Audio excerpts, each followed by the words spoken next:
Challenge کر رہا ہوں، چیلنج. کسی مدرسے کا کوئی عالم، کوئی پیر، کوئی شیخ، کوئی خلیفہ اگر 200 سال پرانا کوئی مدرسہ ثابت کر دے 10 لاکھ روپے انعام لے جائے، میں دوں گا. آئی ول گیو ہم 10 لاکھ روپیز. 10 لاکھ انعام. 200 سال پرانا کوئی مدرسہ دکھا دے. مدرسے نہیں تھے، خانقاہیں ہوا کرتی تھی.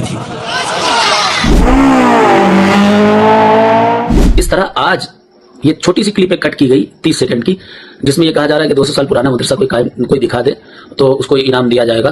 تو انعام کے شائقین کچھ لوگوں نے بغداد کا مدرسہ نکال کر کے لائے اور وہ دکھانے لگے کہ بھائی بغداد شریف میں یہ دیکھیے یہ اتنا 100 سال پرانا مدرسہ، اتنا 100 سال پرانا مدرسہ. میں انڈیا کی بات کر رہا تھا، ہندوستان کی بات کر رہا تھا، جس کی کلپ آپ نے کاٹ کے لگائی ہے تو اس کی پوری تقریر سنیے پیچھے تک. شجر علی صاحب کا دعویٰ تھا، وہ بھی غیر مقید، کہ جو کوئی 200 سال پرانا مدرسہ دکھا دے میں 10 لاکھ روپے دوں گا. لیکن جب دعویٰ پورا کرنے کی باری آئی تو فوراً گیئر بدل کر نیوٹرل ہو گئے. الحمدللہ فقیر نے 200 سال سے زائد پرانے مدارس دکھا دیے.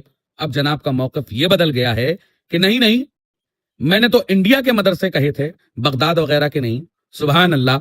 لگتا ہے کہ جب دلیل ہاتھ آ گئی تو جغرافیہ گھبرا گیا. یہ علمی تحقیق نہیں، الفاظ کی جمناسٹک ہے شجر صاحب. چلیے بغداد کو ایک طرف رکھتے ہیں اور صرف انڈیا یعنی ہند کے مدارس گنوا دیتے ہیں تاکہ کل پھر نقشہ نہ بدلنا پڑے. مدرسہ رحیمیہ دہلی، قیام 17ویں صدی، جو کہ 300 سے زائد سال پرانا ہے. شاہ عبد الرحیم شاہ ولی اللہ محدث دہلوی کا علمی مرکز. آروسیہ مدرسہ جو کہ تمل ناڈو میں ہے، قیام 1671 عیسوی، جو کہ 350 سال سے زائد پرانا ہے اور جنوبی ہند کا قدیم ترین سنی مدرسہ ہے. ہوگلی مدرسہ جو کہ مغربی بنگال میں موجود ہے، جس کا قیام لگ بھگ 1817 کے آس پاس ہے، جو کہ 200 سے زائد سال پرانا ہے اور انگریز کے دور پر اہل سنت و جماعت کے علماء نے قائم کیا تھا. فرنگی محل کا نظام درس جو کہ لکھنؤ میں ہے، جس کا آغاز 18ویں صدی میں ہوا تھا، جو کہ 250 سے زائد سال پرانا ہے، جس خانوادے نے ہندوستان میں درس نظامی کی بنیاد رکھی تھی. اب آپ یہ نوٹ کر لیجئے کہ یہ سب مدرسے نہ بغداد میں ہیں، نہ عرب میں ہیں، نہ مریخ پر، بلکہ اسی انڈیا یعنی ہند کی زمین پر ہیں.